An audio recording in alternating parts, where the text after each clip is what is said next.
So the next name we drew was Mattie Fein, Republican, but Mattie Fein got sick today, couldn't join us, and I meant to point that out at the beginning of this section of our forum. So, Pete Kesterson, come on down.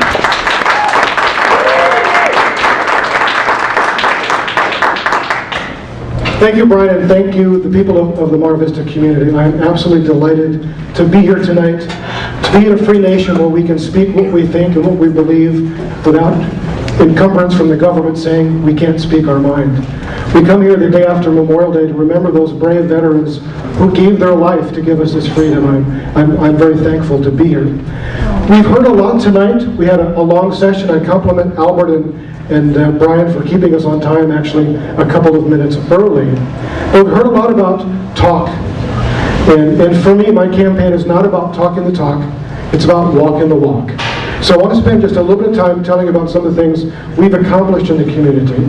Because I got to tell you, in the Republican primary, I am the only candidate who lives and works and who has served our community. The others have not. So here's some of the things we've done just in the last year. About a year ago, we had the largest tax increase in the history of the state of California on the ballot May 19th. $16 billion tax increase. We actually got together with a bunch of folks, raised some money, and did radio ads to oppose those taxes because the people of California can't afford it.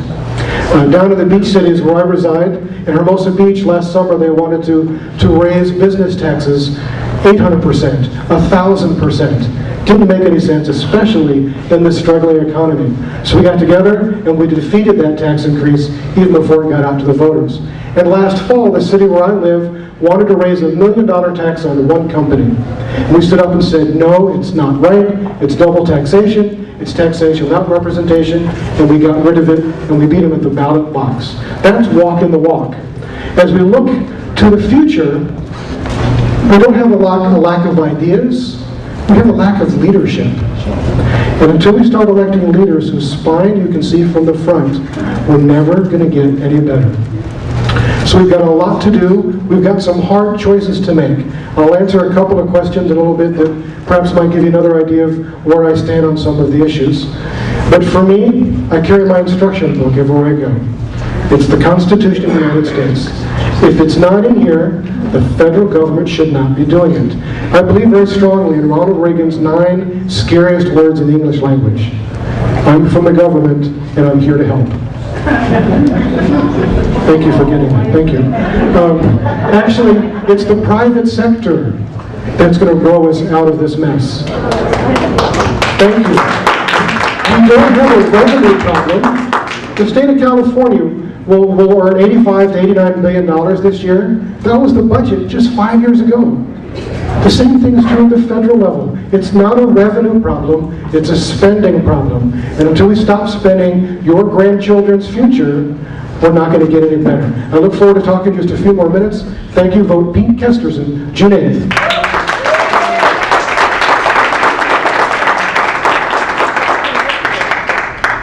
All right, now we're back to this very efficient Q&A system where the candidates stay at their seats. I call on them as we've randomly drawn their names, and they pick 2 of the 30 questions that were submitted in advance, the same questions that were submitted for the 53rd Assembly District candidates. And the first candidate in this forum is Andrew Sharp. Which 2 questions would you like to address? 21 and 25. 21. What measures would you take to assure that offshore oil drilling accidents along the California coast can be prevented? And 25, what forms of state or federal tax reforms are indicated during this economic downturn? 2 minutes. Thank you very much.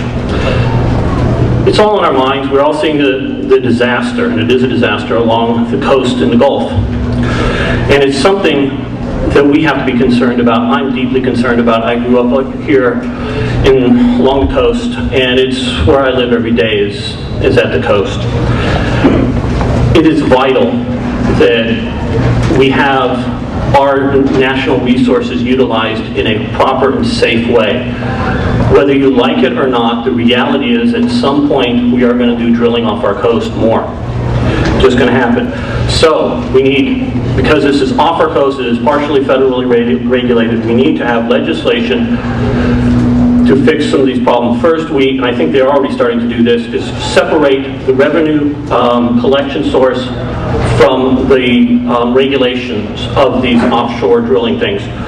Specifically also to have all of the safety measures that you would need if there's a spill on scene while drilling new wells. If they were all there, everything you need for deep water as they have here. Here's our shallow water. So it's not as critical, but we still must have everything we need up there. The other question, taxes. This is very important. Our economy is choking along on overly burdensome taxes. One basic premise to do is a flat tax. We are setting up a two-tiered class system in America, those who pay taxes and those who don't. Everyone needs to pay taxes.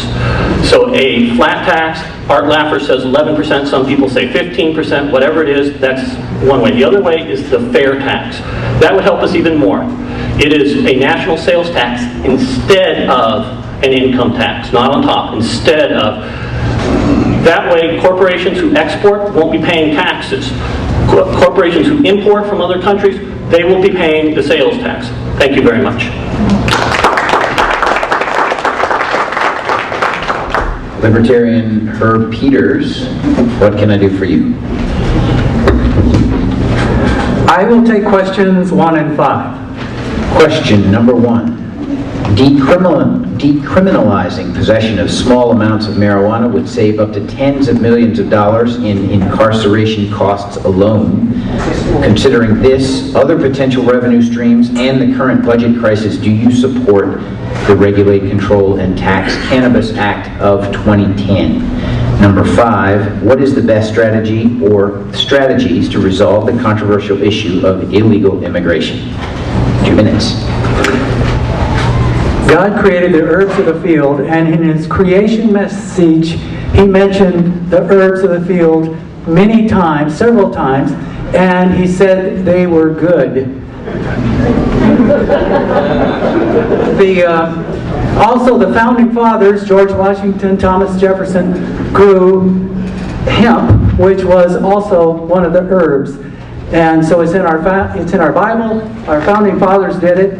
And prior to 1914, there were no laws against any substances.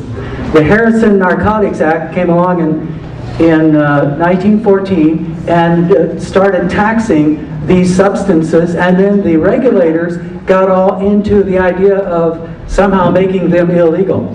The deal is, prior to 1914, there was not a problem with drugs, and probably not a problem with gangs. What we need to do is get back to pre-1914 law regarding these substances, such that people can sell, use, or possess any of these substances without the fear of going to jail, and that will be both a huge savings in costs, and we can also tax it. And I'm against a whole lot of taxes, but a reasonable amount of tax is reasonable. On the immigration issue, I believe in free migration. The real problem is the welfare state we have in the United States.